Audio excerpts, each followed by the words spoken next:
અને પેલી બિચારી ગભરું કન્યા હોય ને નવી નવી આવી હોય એટલે એને પત્ની પણ રાખવું પડે. સારું ત્યારે તમે કહેશો એમ, પણ બેયના વચ્ચે દ્વંદ્વ થાય. એક તરફ તીવ્ર લાગણીઓ છે ભાઈની, ભાઈના પ્રસંગની, અને બીજો બધો યાદ રાખજો, સ્ત્રીઓ છે ને પ્રસંગ ઘેલી હોય, પુરુષ ઓછા હોય, એટલા બધા ના હોય, પણ સ્ત્રીઓ છે ને એ પ્રસંગ ઘેલી હોય. તમારા ઘરની બાજુમાંથી અમથા અમથા કોઈ પેલા બેન્ડ વાજા વગાડતા કોઈ નીકળે, બધી સ્ત્રીઓ આમ આવીને જોવા લાગે, કોણ છે ભાઈ? કોઈ નથી. વાસણ ઘસને, તારું કામ કરને, રસોઈ બનને, પેલી દાળ હમણાં ઉભરી જશે. પણ એ બધી આવીને બારીએ જોવા લાગશે, કોનું જાય છે, કોણ ગયું, કોણ હતું, શું હતું, ફલાણું હતું. કારણ કે ઇમોશનલ છે, લાગણી પ્રધાન જીવન જીવે છે, એ બુદ્ધિ પ્રધાન જીવન નથી જીવતી. એટલે બંનેના વચ્ચે દ્વંદ્વ થયો. એક તરફ તુલસીદાસજી કહે છે નહીં જવાનું, ને બીજી તરફ ભાઈ એનો પ્રસંગ એ બધું લાગણીઓ પિયર તરફ ખેંચાય છે, એટલે વચ્ચેથી એક રસ્તો કાઢી દીધો. આ બીજી વાત પણ યાદ રાખજો, બહેનોને રસ્તો કાઢતા બહુ આવડે, તમને ના આવડે. તમે ગમે એટલા નિયંત્રણ મૂકો ને, ગમે એટલા, પણ એમને ગમે તેમ કરીને રસ્તો કાઢવો હોય એ બહુ સરળતાથી રસ્તો કાઢી લે. પેલા ભાઈ જરા આમ તેમ આડાવડા ગયા હશે, તાળું માર્યું, ઘરને ચાવી પડોશીને આપી અને કહ્યું જો તમારા ભાઈ આવે ને તો એમને જમાડજો અને કહેજો કાલ પાછી આવી જશે, એમ કહેજો. હા બરાબર છે. અને સામે જ ગામ, પહેલા તો બધા નજીક નજીક, સાસરું ને પિયર 2-3 ગૌ હોય એટલે તો થઈ જાય નજીક નજીક, એ રીતે ગોળ બંધાયેલા. અને એ તો નીકળી પિયર જવા માટે. સાંજ પડતા પડતા ભાઈ આવ્યા ને ઘરે જોયું તો તાળું લાગેલું ને ફાળ પડી ગયા. પડોશીને કહ્યું ચિંતા ના કરશો, આ ચાવી જમવાની વ્યવસ્થા મારે ત્યાં કરી છે અને કાલે પાછી આવતી રહેવાની છે. અને ધુઆ ફુઆ ધુઆ ફુઆ ધુઆ ફુઆ. પતિગીરી છે ને એ ગીરી એ બહુ જબરજસ્ત છે. એમાં એક બહુ મોટો ઈગો હોય છે, અને જેમાં જેટલા પ્રમાણમાં ઈગો વધારે એટલા પ્રમાણમાં અપમાન પણ વધારે. ઈગો ના હોય તો અપમાન ના હોય.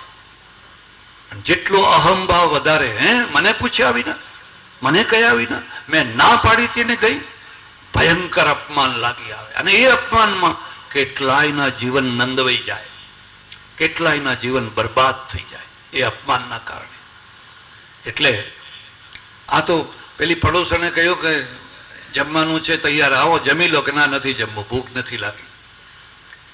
સુઈ ગયા, પણ ઊંઘ જ ના આવે. આમ પડખું, આમ પડખું, આમ પડખું, આમ પડખું, આમ પડખું. અંદર એક બહુ મોટો વંટોળિયો ચાલ્યો છે. જીવનના અનુભવ કરજો, તમે જ્યારે કોઈ બૌદ્ધિક આંધીમાં પડો છો તો એટલો મોટો વંટોળિયો નથી હોતો, પણ જ્યારે કોઈ હૃદયની આંધી ઊભી થાય છે તે વંટોળિયો બહુ મોટો હોય છે, બહુ મોટી સ્પીડ વાળો હોય છે. રાતના 10 વાગ્યા બધા ઘસઘસાટ ઊંઘે છે કે આને ઊંઘ નથી આવતી. ફટ દઈને ઊભા થયા, બહાર નીકળ્યા અને સડસડાટ પેલા રસ્તે નીકળી પડ્યા. સામે સાસરું છે તે સાસરે નીકળી પડ્યા. અને પેલી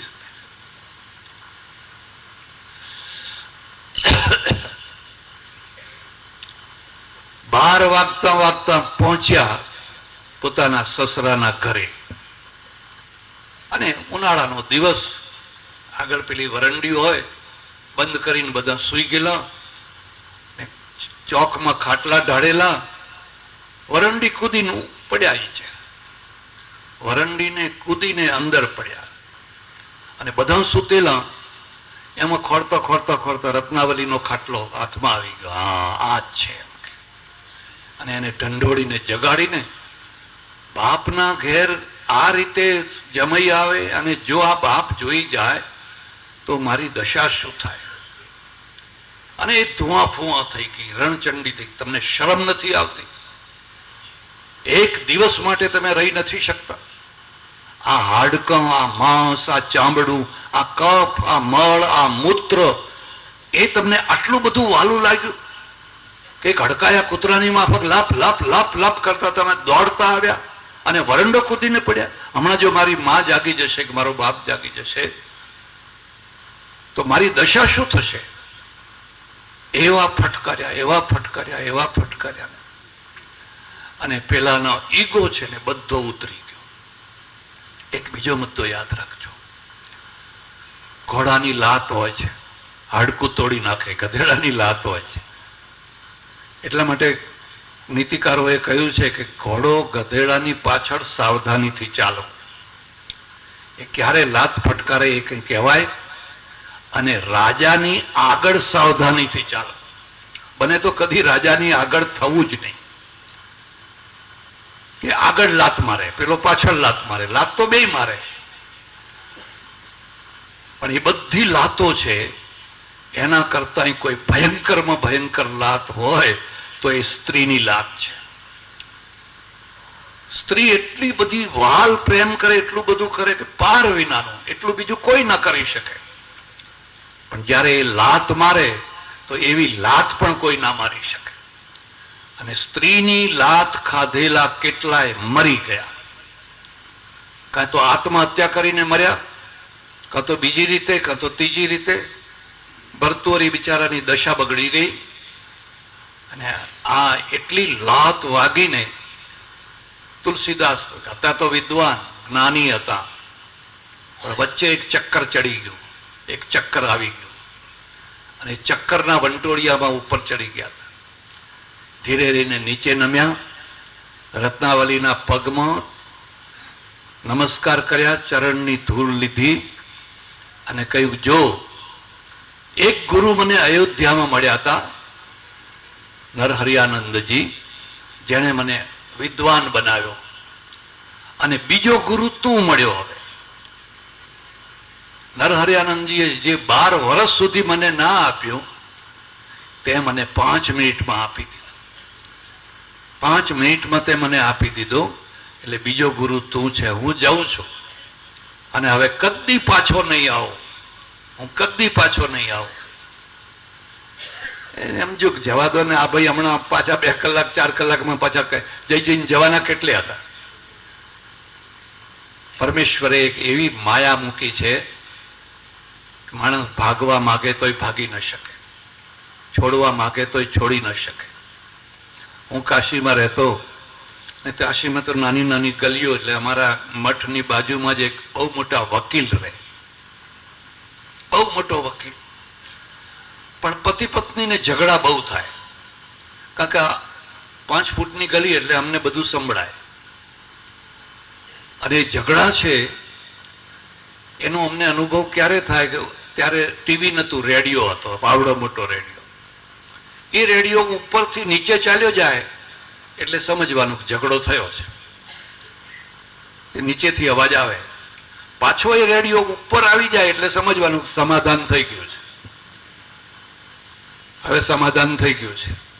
તો આવું તો કેટલીય વાર થાય, કેટલીય વાર. અને સ્ત્રી છે ને, સ્ત્રીના આગળ જે વ્યક્તિત્વ છે મોહી માણસનું નથી હોતું. એ તો એમ સમજે કે અને હું આંગળી ઉપર જેમ નચાવવા માંગુ એમ નાચે છે, અને નાચતો હોય માણસ, ખોટી વાત પણ નહીં. એના આગળ તો વ્યક્તિત્વ એનું હોય છે જે સંયમી હોય છે, જે સંયમી હોય છે. અને સંયમી હોય છે એ આંગળીઓ ઉપર નાચતો નથી હોતો. એ જીવતો હોય છે, જીવન જાણતો હોય છે, જીવન માણતો હોય છે. પોતે સુખી થાય ને એને પણ સુખી કરે, બેયને સુખી કરે. પણ જો નાચવાનું શરૂ કર્યું તો બેય ગયા પછી. એટલે એને ખબર છે કે આ જઈ જઈને કેટલે જવાના હતા, એ આવ્યા વિના કઈ જવાના, ગયા, નીકળી ગયા. પણ નીકળીને પાછા રાજાપુર ના ગયા, પોતાના ગામ ના ગયા. એ જ રસ્તો પાછો, નરહરિયાનંદ નરહરિયાનંદ નરહરિયાનંદ. આપત્તિના ટાઈમમાં ગુરુની કદર થતી હોય છે, સંપત્તિના ટાઈમમાં કદર નથી થતી હોતી. સંપત્તિના ટાઈમમાં તો મા બાપની કદર નથી થતી હોતી. મા બાપે આવીને દુઃખ વેઠીને અહીં સુરતમાં બંગલો બનાવીને છોકરાને આપ્યો હોય તો કોઈ કોડીની કિંમત નહીં. કઈ મોટી વાત કરી નાખી તો આપવો જ પડે ને. પણ જ્યારે વિપત્તિ આવે ત્યારે મા બાપની કદર થતી હોય છે, વડીલોની કદર થતી હોય છે, ગુરુજનોની કદર થતી હોય છે. ત્યારે એને એમ લાગ્યું કે ઓહો, મારું ખરું સ્થાન તો ત્યાં જ છે, હું ખોટા સ્થાનમાં આવી ગયો, મારું ખરું સ્થાન તો ત્યાં જ છે. અને ફરી પાછા એ પહોંચ્યા ત્યાં. નરહરિયાનંદજી વૃદ્ધ થઈ ગયા છે, ઉંમરને વીતતા ક્યાં વાર લાગે છે, વૃદ્ધ થઈ ગયા છે. અને આ પહોંચ્યા, ચરણોમાં લાંબા દંડવત. ગુરુએ ફરી પાછા એને છાતી સાથે ચાંપી દીધા. બેટા, મને ખબર હતી તું પાછો આવવાનો જ હતો, મને હું જાણતો હતો, પણ જાણતા હતા તો તમે મોકલ્યો શું કામ? મને આગ્રહ કરીને, દબાણ કરીને મને મોકલ્યો શા માટે? એટલા માટે કે આ પણ એક જિંદગીનો અનુભવ છે. તું અનુભવ કરી લે, પછીની વાત પછી, પણ આ પણ એક જિંદગીનો અનુભવ છે. જો અનુભવ કર્યા વિના મેં તને સ્વીકાર કરી લીધો હોત તો તારું મન રહી રહીને કૂદકા મારોત, રહી રહીને કૂદકા મારોત. ફરી પાછા ગુરુ ને શિષ્ય બંને સાથે રહેવા માંડ્યા. આ જિંદગી છે. જિંદગીમાં કયા ટાઈમે કેવો પલટો આવે, કેવું આવે, કંઈ કહી ન શકાય. પણ એક મુદ્દો યાદ રાખજો, આ 8 વર્ષનો, 10 વર્ષનો, 12 વર્ષનો છોકરો અયોધ્યા જ કેમ પહોંચ્યો? નરહરિયાનંદજીના ત્યાં જ કેમ પહોંચ્યો? કોઈ ગુંડાના હાથમાં કેમ ના પડ્યો? કોઈ કુસંગમાં કેમ ના પડ્યો? આજે એવા ઘણા છોકરા બિચારા રખડતા હોય છે, અને ઘણા ગુંડા લોકો કે ખરા અસામાજિક લોકો એમનો દુરુપયોગ કરતા હોય છે.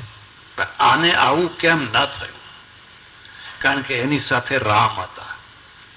એક નિર્માણ ભગવાનનું હોય છે, અને ભગવાનનું જે નિર્માણ હોય છે એમાં સાથે ભગવાન સાથે ને સાથે ચાલ્યા કરતા હોય છે.